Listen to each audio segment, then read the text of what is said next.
Fala, fera! Muito boa tarde. Eu sou o professor de História, Henrique Virgínio, e você já sabe, está cansado de saber, na verdade, que pode me chamar de Pimpão. Galerinha do terceiro ano, vamos dar continuidade ao tema da aula anterior, contexto político, econômico, social e cultural do Brasil no século XIX. Só que dessa vez vamos para as questões abolicionistas e o golpe da República, o golpe republicano. Comigo, a Isabela como nossa intérprete. Boa tarde, Isabela. E aí, vamos dar continuidade? Vamos começar recapitulando um pouco sobre aspectos que foram vistos na aula anterior. Eu sei que você acabou de sair de uma aula de física massa com a fera do professor Nogueira, mas agora vem com o tio Pipão, que é hora da história. Show? Vamos embora! Lembrando que na aula passada nós abordamos duas das três questões que vão levar ao desgaste final do governo de Dom Pedro II, do governo monárquico de Dom Pedro II e a ascensão da República Brasileira lá no finalzinho do século XIX. Tá bem? Então nós já abordamos a questão religiosa, a questão militar e agora nós vamos tratar da questão abolicionista. O terceiro ponto que vai levar ao desgaste final do governo de Dom Pedro II. Show de bola? Acompanha comigo aí. Joga na tela, Robertão, as três questões principais para a crise do segundo reinado. Religiosa, militar, vistas nas aulas anteriores, e a questão abolicionista. Nós vamos tratar desse ponto na aula que começa agora. Show? Robertão, traz para mim, por favor. Isso aí, show de bola, Robertão. Então vamos lá, gente.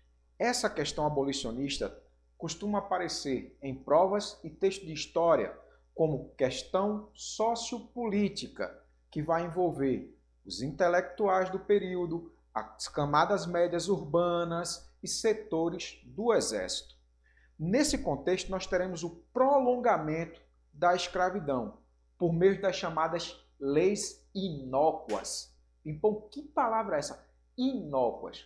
Leis inócuas são leis sem fundamento, leis sem pé e sem cabeça, leis que só existem na teoria, mas na prática não são cumpridas. E essas foram as leis que prolongaram a escravidão do Brasil por mais 80 anos, desde o surgimento dos primeiros projetos de abolição lá no século XIX. Somente com a pressão inglesa, que nós vamos ver mais na frente, e uma certa humilhação do Brasil diante do contexto internacional, é que as leis serão um pouco mais aceleradas. Mesmo assim, mesmo após a pressão inglesa em 1850, as coisas só vão andar realmente em 1888. Mas vamos um passo de cada vez, tá bem? Então vamos ver duas leis muito comuns em provas e textos de história. Acompanha comigo aí. Robertão, joga na tela. Lei do Ventre Livre, de 1871. Essa lei decretava que os filhos de escravizados nascidos a partir daquele ano seriam livres após os 8 ou 21 anos. Essa lei, na verdade, facilitou e muito o trabalho de falsificação de documentos das pessoas escravizadas. Ou seja, as pessoas tinham suas idades alteradas para permanecerem escravizadas. Lei do Sexagenário, hoje mais conhecida como Lei Saraiva-Cotegipe, de 1885, decretava que todo escravizado que completasse 60 anos seria considerado livre depois de trabalhar por mais 3 anos a título de indenização ao Senhor. Traz aqui para mim, Robertão. A maioria dos escravizados que vinham principalmente para o Brasil e eram deslocados para o trabalho no campo, o trabalho principalmente nas lavouras de cana-de-açúcar, eles não chegavam a atingir 60 anos. A maioria tinha um tempo útil, estou colocando no sentido historiográfico, tá? Não é pejorativo. Tinha uma vida útil entre 8 e 12 anos, porque o trabalho era exaustivo, era extenuante e muitos deles não resistiam por tanto tempo. Então, raro eram os escravizados que atingiam os 60 anos, ainda mais além disso. Então, por isso que essas duas leis são chamadas de leis inócuas, leis que só existiram na teoria, porque na prática houveram muitas formas de burlá-la. Ok? Show de bola? Então, ó, vem comigo. Uma das leis que todo brasileiro acho que conhece, ou pelo menos a maioria que conhece, foi a Lei Áurea. Vou pedir para o Robertão jogar na sua tela. Lei Áurea, também chamada de Lei Imperial número 3.353, aprovada em 13 de maio de 1888, foi a lei que aboliu de forma oficial a escravidão no Brasil. Apresentada pelo senador Rodrigo Augusto da Silva ao Senado Imperial Brasileiro, no dia 11 de maio de 1888, o projeto de lei foi aprovado em 2 dias, tempo recorde naquele período.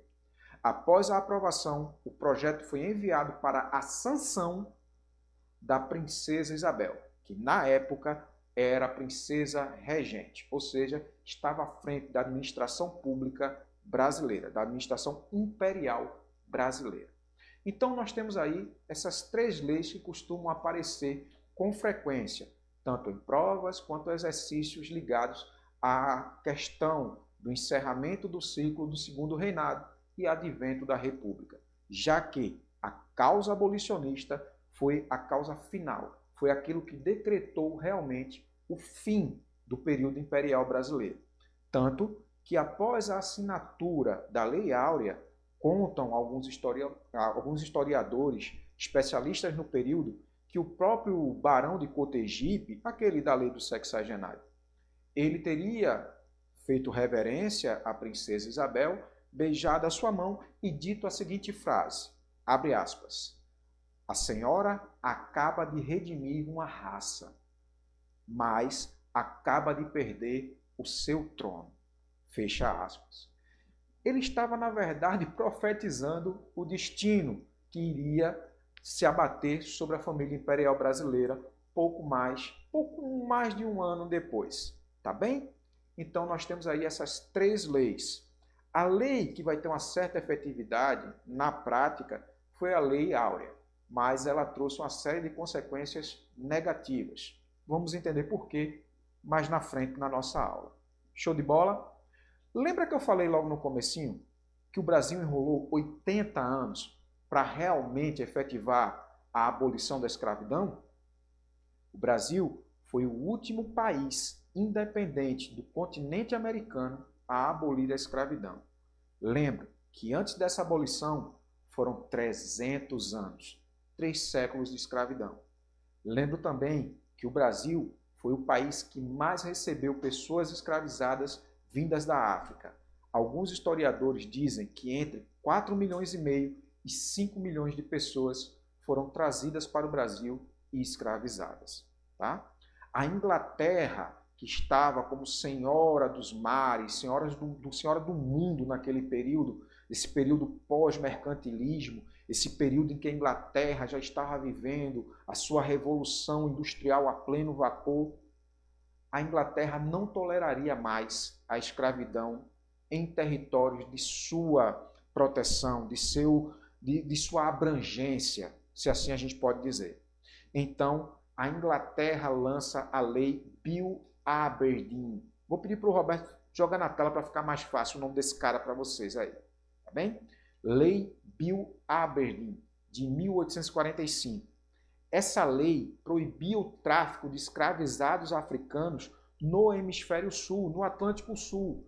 Ou seja, impedia, proibia que escravizados fossem retirados da África, pessoas fossem retiradas da África, escravizadas e mandadas para o território brasileiro.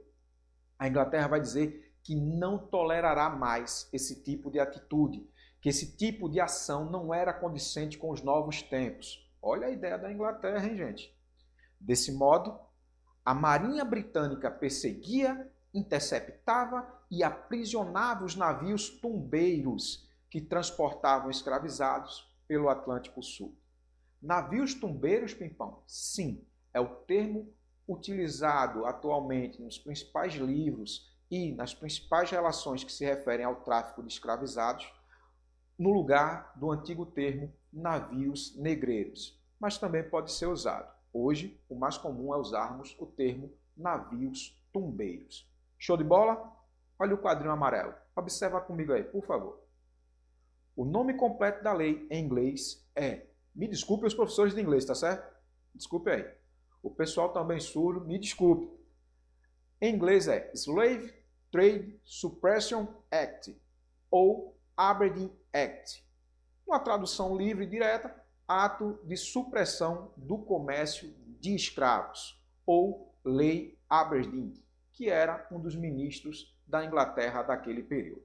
Show de bola? Robertão, traz aqui para mim. Então, gente, com medo das represálias que poderia vir com a Lei Bill Aberdeen de 1845, o ministro da Justiça brasileiro apresentou um projeto de lei para a extinção do tráfico de escravos.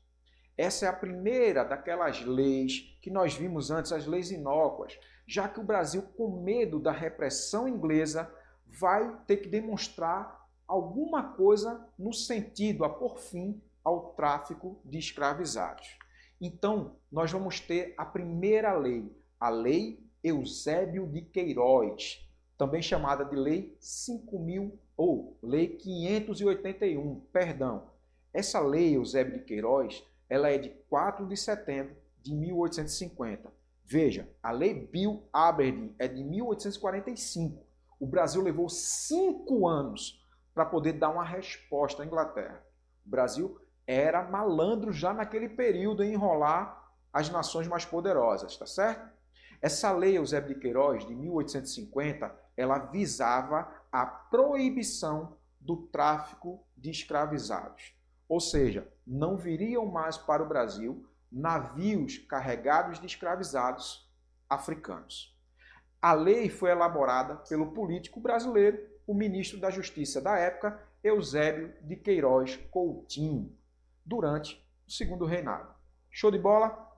Se liga, foi a primeira das 3 leis que aboliram gradualmente a escravidão no Brasil. E quando eu falo gradualmente, foi gradualmente mesmo, muito lento. Afinal de contas, depois da Lei Eusébio de Queiroz, só 38 anos depois é que nós teremos com a Lei Áurea a efetivação do fim legal da escravidão. Bacana? Show de bola? Então, ó, vou pedir para o Robertão jogar aí na tela uma observação para vocês. A abolição da escravidão de 1888, a Lei Áurea, retira do governo imperial sua última base de sustentação, a aristocracia tradicional. Ou seja, os barões do café, os grandes latifundiários. Esses latifundiários, em sua maioria, também eram escravistas e não viam com bons olhos o fim da escravidão, ou seja, perder parte dos seus investimentos. Alguns aceitaram mediante um processo de indenização e um processo gradual de libertação dos escravizados. Claro que a partir de 1888 não teve mais conversa. Isso gera um conflito e a retirada da base de apoio dos latifundiários, dessa aristocracia tradicional, ao governo imperial brasileiro. Então nós temos aí uma questão religiosa, a igreja tira o apoio ao governo do monarca Dom Pedro II, nós temos os militares, após a Guerra do Paraguai, em 1870, se juntando às bases republicanas e positivistas, também pondo um cheque à questão de apoio ao governo de Dom Pedro II, e agora nós temos a aristocracia tradicional, rural e escravocrata também abandonando as bases, deixando sem sustentação a monarquia do segundo reinado. Show de bola? Bacana? É muita informação, eu sei, mas você é fera e vai dar conta disso. Bacaninha? Então, Robertão, joga na tela do pessoal um resumão de tudo que eu falei até agora. Olha aí, fera. Em síntese, a abolição da escravidão foi uma consequência da pressão do capitalismo inglês e da força do movimento abolicionista brasileiro. A abolição também determinou a queda da sustentação sociopolítica do Império. Devo ressaltar que a base sociopolítica do Império era composta pela aristocracia latifundiária, os grandes fazendeiros, os grandes cafeicultores em geral e escravista. Olha aí, gente. Deixa na tela aí para a galera tirar um print. Tá aí um resumo de tudo que eu falei para você dessa última etapa para o fim, para o encerramento do ciclo imperial brasileiro. Show de bola? Robertão, traz para mim. E aí, fera? Ficou mais fácil, né? Mas eu quero que você se ligue no seguinte. Lembra que eu disse que a princesa Isabel vai lá por fim, vai assinar a Lei Áurea, mas vai ter um porém. Não é isso? Não é só assinar um papel lá, um papel simples, na verdade um pergaminho muito bonito, que chegou a estar em exposição aqui na capital pernambucana. Tá? Quem pôde ver, viu o documento original, assim como a caneta tinteiro banhada a ouro, com a qual a princesa assinou o documento. Mas isso é outra história. Então eu quero que você se ligue o seguinte: o fim da escravidão gerou um impacto na conjuntura política do período, resultando em desdobramentos que levaram a outros acontecimentos importantes. Então você tem um efeito cascata, tá bem? Um dos marcos históricos que pode ser considerado um dos desdobramentos pós-abolição foi justamente a proclamação da República, ocorrida em 15 de novembro de 1889. Ou seja, 1 ano e 7 meses depois da assinatura que pôs fim à escravidão no Brasil. Fique esperto, o fim da escravidão foi só um ponto que vai levar aos desdobramentos sociopolíticos do encerramento do ciclo imperial brasileiro. Tá bem? Robertão, joga na tela aí. Essa é uma foto colorizada digitalmente da princesa Isabel. Ela vai sancionar a Lei Áurea de 1888. Essa sanção da lei proporcionou uma certa popularidade à princesa Isabel. Mas a gente tem que colocar na cabeça o seguinte: Isabel não foi uma redentora. Isabel apenas cedeu às pressões inglesas e do Partido Liberal, assim como dos liberais que apoiavam a abolição. Era insustentável a manutenção do sistema escravocrata dentro do Brasil no final do século XIX. Tá bem? Uma curiosidade sobre a princesa Isabel. Robertão, joga na tela. Olha o nome da criança, gente. Isabel, Cristina, Leopoldina, Augusta, Micaela, Gabriela, Rafaela, Gonzaga, de Bourbon, Duas Cecílias e Bragança. E aí, Robertão, já pensou botar o nome desse numa criança? Coitado, né? Apelidada de A Redentora, foi a segunda filha, a primeira menina do imperador Dom Pedro II do Brasil e sua esposa, a imperatriz Teresa Cristina das Duas Cecílias.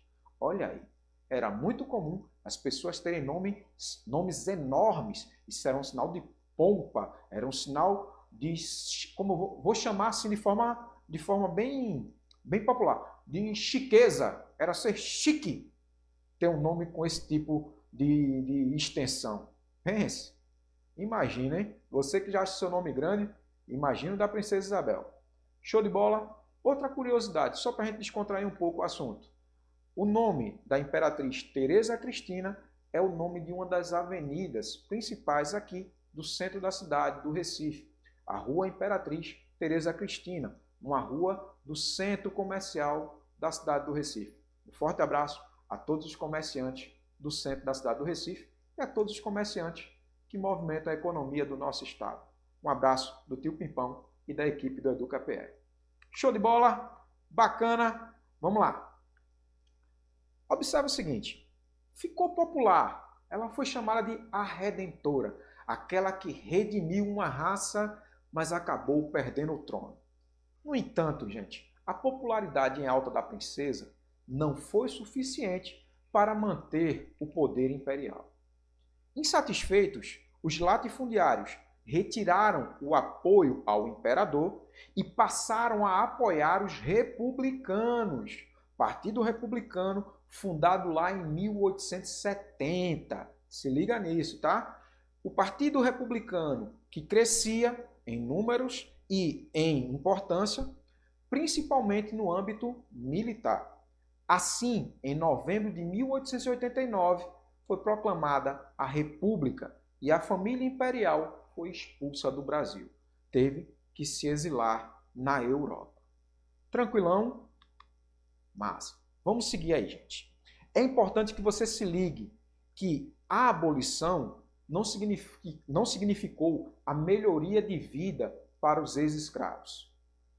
Te liga-te. Joga na tela aí, Robertão.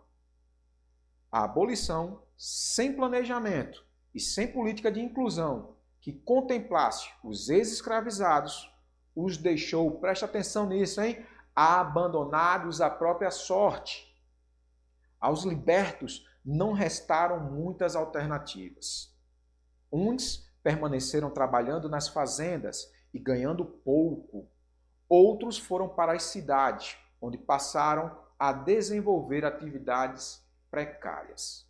Olha aí, essa é a realidade pós-libertação dos escravizados.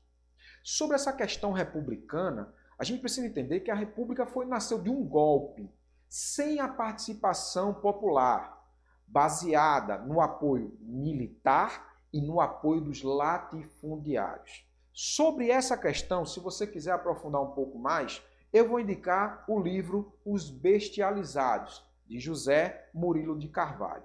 Esse livro vai tratar justamente do início, do pós-golpe militar que vai derrubar o governo imperial e implantar a República. Robertão, deixa na tela ainda. Sobre esse livro do Dr. José Murilo de Carvalho, eu quero te mostrar um trechinho do primeiro capítulo. Acompanha comigo, por favor. A abolição da escravidão e a proclamação da República trouxeram mudanças drásticas que afetaram todo o país e, consequentemente, sua capital. Houve um aumento no número de habitantes, porque os negros, agora cidadãos livres, migraram para a cidade do Rio de Janeiro em busca de trabalho. Lembra você que Rio de Janeiro era, naquele período, a capital do nosso país. Também houve um aumento no número de estrangeiros, principalmente de portugueses. Com o crescimento populacional, os trabalhadores tiveram que se adaptar às novas condições de vida. Trabalho escasso, baixos salários, falta de moradia, água e saneamento básico. Eu estou falando do Brasil do final do século XIX, mas alguns desses pontos não mudaram em nada no Brasil do século XXI. E isso é uma vergonha, tá bem? Traz para mim, Robertão. Para a gente encerrar a aula de hoje, eu quero que você se ligue, fera, em 2 pontos importantes para compreender ainda mais o fim do apoio e o fim do governo imperial brasileiro. Se liga num documento chamado Manifesto Republicano, de 1870, e procura estudar um pouquinho sobre a fundação do PRP, Partido Republicano Paulista. Porque, principalmente, o PRP vão servir para a gente entender quem vai mandar no Brasil republicano, principalmente no que a gente chama de República Velha. Bem, eu e a Isabela vamos ficando por aqui. Você em casa, continue estudando e a gente se vê numa outra história. Até mais!